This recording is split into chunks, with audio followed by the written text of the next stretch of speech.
ನಮಸ್ಕಾರ, ನಮ್ಮ ಅಡುಗೆ ಚಾನಲ್ಗೆ ಸ್ವಾಗತ. ಇವತ್ತು ಆರೋಗ್ಯಕರ ಹೆಲ್ದಿಯಾದ ಒಂದು ನಾಷ್ಟ ಮಾಡಿ ತೋರಿಸ್ತೀನಿ ನೋಡಿರಿ. ಅದಕ್ಕೆ ಏನೇನು ಬೇಕು ರೆಡಿ ಮಾಡ್ಕೊತೀನಿ ನೋಡಿರಿ.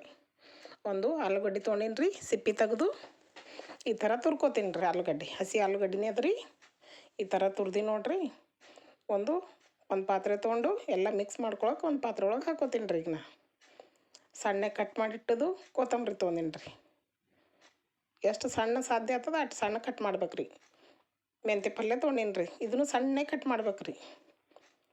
ಒಂದು ಕಪ್ಪಿನಷ್ಟು ಮೆಂತ್ಯ ಪಲ್ಯ ತೊಗೊಂಡಿನಿ ರೀ. ಅರ್ಧ ಕಪ್ಪ ಕಡಲೆ ಹಿಟ್ಟು ತೊಗೊಂಡಿನಿ ರೀ. ಮೆಂತ್ಯ ಪಲ್ಯ ಕೊತ್ತಂಬರಿಗೆ ಎಷ್ಟು ಸಣ್ಣ ಆಗ್ತದೆ ಅಷ್ಟು ಸಣ್ಣ ಕಟ್ ಮಾಡ್ಬೇಕು ರೀ. ಟೊಮಾಟೊ ತೊಗೊಂಡಿನಿ ರೀ ಒಂದು, ಇದನ್ನು ಸಣ್ಣ ಕಟ್ ಮಾಡೀನಿ ರೀ. ಈರುಳ್ಳಿ ಒಂದು ದಪ್ಪಂದು ಈರುಳ್ಳಿ ತೊಗೊಂಡಿನಿ ರೀ, ಇದನ್ನು ಸಣ್ಣ ಕಟ್ ಮಾಡೀನಿ. ಎಲ್ಲ ಎಷ್ಟು ಸಾಧ್ಯ ಆಗ್ತದೆ ಅಷ್ಟು ಸಣ್ಣ ಕಟ್ ಮಾಡ್ಕೋಬೇಕು ರೀ. ಅರ್ಧ ಕಪ್ಪ ಕಡಲೆ ಹಿಟ್ಟು ತೊಗೊಂಡಿನಿ ರೀ, ಒಂದು ಕಪ್ ರವೆ ತೊಗೊಂಡಿನಿ. ಹಸಿಮೆಣಸಿನ್ಕಾಯಿ, ಹಸಿ ಶುಂಠಿ, ಬೆಳ್ಳುಳ್ಳಿ ಮೂರು ಹಾಕಿ ಮಿಕ್ಸಿಗೆ ಹಾಕ್ಕೊಂಡಿದ್ದೀನಿ ರೀ. ಅದು ಹಾಕ್ಕೊಂಡೀನಿ. ಈಗ ಖಾರ ನೋಡ್ಕೊಂಡು ಹಾಕೋರಿ ನೀವು. ಒಂದು ಅರ್ಧ ಹೋಳ ನಿಂಬೆಹಣ್ಣು ಹಾಕೋತೀನಿ. ಇದು ಈ ಥರ ಮಾಡಿದೆ ಅಂದ್ರೆ ಭಾಳ ಟೇಸ್ಟ್ ಆಗ್ತದೆ ರೀ ಇದು. ಮತ್ತು ಭಾಳ ಮೆತ್ತಗೂ ಆಗ್ತದೆ ತಿನ್ನಕ್ಕೆ. ಮಕ್ಳಿಗೆ ದೊಡ್ಡವ್ರಿಗೆ ಎಲ್ಲರೂ ಇಷ್ಟಪಡ್ತಿರ್ತಾರೆ. ಒಂದು ಅರ್ಧ ಸ್ಪೂನ ಪೆಪ್ಪರ್ ಪೌಡ್ರ್ ಹಾಕ್ಕೊಂಡೀನಿ ರೀ. ಎಲ್ಲ ಚೆಂದಾಗಿ ಮಿಕ್ಸ್ ಮಾಡ್ಕೋತೀನಿ. ಈಗ ಸ್ವಲ್ಪ ನೀರು ಸ್ವಲ್ಪ ಹಾಕಿ ಮಿಕ್ಸ್ ಮಾಡ್ಕೋಬೇಕ್ರಿ ನೋಡಿರಿ. ಈ ಥರ ಮಾಡಿದೆ ಅಂದ್ರೆ ಭಾಳ ಟೇಸ್ಟ್ ಆಗ್ತದೆ ರೀ ಇದು. ನಾಷ್ಟಕ್ಕೆ ಮಾಡ್ಬೋದು, ಸಾಯಂಕಾಲ ಮಕ್ಳಿಗೆ ಮಾಡ್ಬೋದು, ಟಿಫಿನ್ಗೆ ಮಾಡಿಕೊಡ್ಬೋದು ಮಕ್ಕಳಿಗೆ. ಇದೇನು ಬಿಡಪ್ಪ, ಇದೇನು ಈ ಥರ ಮಾಡಿದ್ರೆ ಏನು ಟೇಸ್ಟ್ ಆಗ್ತದೆ ಅನ್ಕೋಬೋದು ನೀವು. ಒಂದು ಸಲ ಟ್ರೈ ಮಾಡಿ ನೋಡಿರಿ ನೀವು, ಎಷ್ಟು ಟೇಸ್ಟ್ ಆಗ್ತದೆ. ಹೌದಲ್ಲಪ್ಪ, ಎಷ್ಟು ಚಂದ ಆಗ್ತದೆ ಅಂತೀರಿ ನೀವು. ರುಚಿಗೆ ನೋಡ್ಕೊಂಡು ಉಪ್ಪು ಹಾಕೋತೀನಿ ನೋಡಿರಿ. ಇದೆಲ್ಲ ಚೆಂದ ಮಿಕ್ಸ್ ನೀರು ನೋಡಿ ಹಾಕೋರಿ. ಈ ಥರ ಹಾಕು, ಇಷ್ಟ ಆದ್ರೆ ಸಾಕ್ರಿ.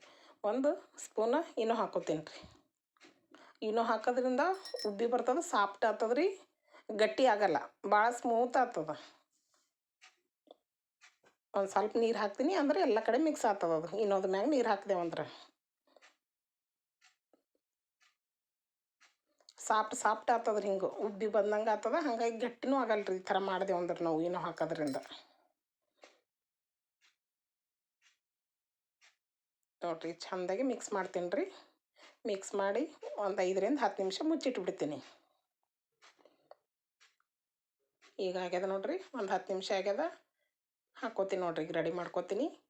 ಹಂಚ ಭಾಳ ಬಿಸಿ ಮಾಡೋದಿಲ್ಲ ರೀ. ಹಂಚು ಇಡೋಣನೇ ಹಾಗೆ ಎಣ್ಣೆ ಹಚ್ಚಿ ಎಳ್ಳು ಹಾಕಿದೆವು ಅಂದ್ರೆ ಭಾಳ ಟೇಸ್ಟ್ ಆಗ್ತದೆ ರೀ. ಆ ಎಳ್ಳು ಹಾಕೋ ಸಂಬಂಧ ನಾನು ಹಂಚು ಹಾಗೆ ಇಟ್ಟ ತಕ್ಷಣವೇ ಹಾಕೊಂಡ್ಬಿಡ್ತೀನಿ. ಇಲ್ಲಾಂದ್ರೆ ಬಿಸಿ ಹಂಚಿನಾಗ ಸಿಡಿತಾವ್ರಿ ಅವು ಎಳ್ಳು, ಚಟಪಟ ಸಿಡಿದು ಹೋಗ್ತಾವೆ. ಹಾಗಾಗಿ ಇನ್ನು ಹಂಚು ಸ್ವಲ್ಪ ಬಿಸಿ ಇದ್ದಾಗೆ ಹಾಕೊಂಡ್ಬಿಡ್ತೀನಿ ರೀ. ದೋಸೆ ಹಂಚು ಮ್ಯಾಗ ಹಾಕೋಬೋದು, ನಾಸ್ಟಿಕ್ ಕಡಾಯಿ ಇರ್ತದಲ್ಲ ರೀ ಅದ್ರಾಗೂ ಹಾಕೋಬೋದು. ಸಣ್ಣ ಗ್ಯಾಸ ಫುಲ್ ಸಣ್ಣಿಟ್ಟು ಮಾಡ್ಕೊಂಡೆ ಅಂದ್ರೆ ಇದು ಚೆಂದ ಆಗ್ತದೆ ರೀ. ಚೆಂದ ಬೈತದನು, ಕಲರ್ನು ಭಾಳ ಚೆಂದ ಬರ್ತದೆ ರೀ ನೋಡಿರಿ. ಈ ಥರ ಮಾಡಿಕೊಂಡು ಮ್ಯಾಗ ಮುಚ್ಚಿಡ್ತೀನಿ ರೀ. ಸಣ್ಣ ಉರಿ ಇಡ್ಬೇಕ್ರಿ ಫುಲ್ಲ. ಒಂದು 5 ನಿಮಿಷನೂ ಆಗಲ್ಲ ರೀ, ಒಂದು 3-4 ನಿಮಿಷ. ಇನ್ನೊಂದು ಸ್ವಲ್ಪ ಎಣ್ಣೆ ಹಾಕ್ತೀನಿ. ಎಣ್ಣೆ ಹಾಕಿ ಮತ್ತೆ ಮ್ಯಾಗ ಮುಚ್ಚಿಡ್ತೀನಿ ರೀ. ಸ್ವಲ್ಪ ಎಣ್ಣೆ ಹಚ್ಚಿದೆವು ಅಂದ್ರೆ ಚೆಂದ ಆಗ್ತದೆ, ತಿನ್ನಕ್ಕೆ ಟೇಸ್ಟ್ನೂ ಬರ್ತದೆ. ಇನ್ನೊಂದು 2 ನಿಮಿಷ ಮುಚ್ಚಿಡ್ತೀನಿ ರೀ. ಎತ್ತಿ ಹಾಕೋತೀನಿ ನೋಡಿರಿ. ಈಗ ಇದ್ರ ಮ್ಯಾಗ ಎಳ್ಳು ಹಾಕಬೇಕಾಗಿತ್ತು, ನಿಮ್ಗೆ ತೋರಿಸ್ಲಿಲ್ಲ ನಾ. ಇದ್ರ ಮ್ಯಾಗ ಇನ್ನೊಂದು ಸ್ವಲ್ಪ ಎಳ್ಳು ಹಾಕಿ ಎತ್ತಿ ಹಾಕ್ಬೇಕು ರೀ. ತಿನ್ನಕ್ಕೆ ಎಳ್ಳು ಹಾಕಿದೆ ಅಂದ್ರೆ ಭಾಳ ಟೇಸ್ಟ್ ಹತ್ತತ್ತೆ ನೋಡಿರಿ. ಈ ಥರ ಎಷ್ಟು ಚೆಂದಾಗ್ಯದ ನೋಡಿರಿ. ಕಲರ್ನು ಚೆಂದ ರೀ, ತಿನ್ನಕ್ಕೂ ಭಾಳ ಟೇಸ್ಟ್ ಆಗ್ತದೆ ಈ ಥರ ಮಾಡಿದೆ ಅಂದ್ರೆ. ನೀವು ಯಾವಾಗ ಬೇಕು ಅವಾಗ ಮಕ್ಳಿಗೂ ಮಾಡಿಕೊಡ್ಬೋದು, ನೀವು ತಿನ್ಬೋದು ನೋಡಿರಿ. ರೆಡಿ ಆಯ್ತು ನೋಡಿರಿ. ಎಲ್ಲ ಇದೇ ಥರ ಹಾಕೋತೀನಿ ರೀ ನಾನು ನೋಡಿರಿ. ಈ ಥರ ಕಟ್ ಮಾಡಿ ತೋರಿಸ್ತೀನಿ ನಿಮಗೆ. ಎಷ್ಟು ಮೆತ್ತಗಾಗಿರ್ತದೆ ನೋಡಿರಿ.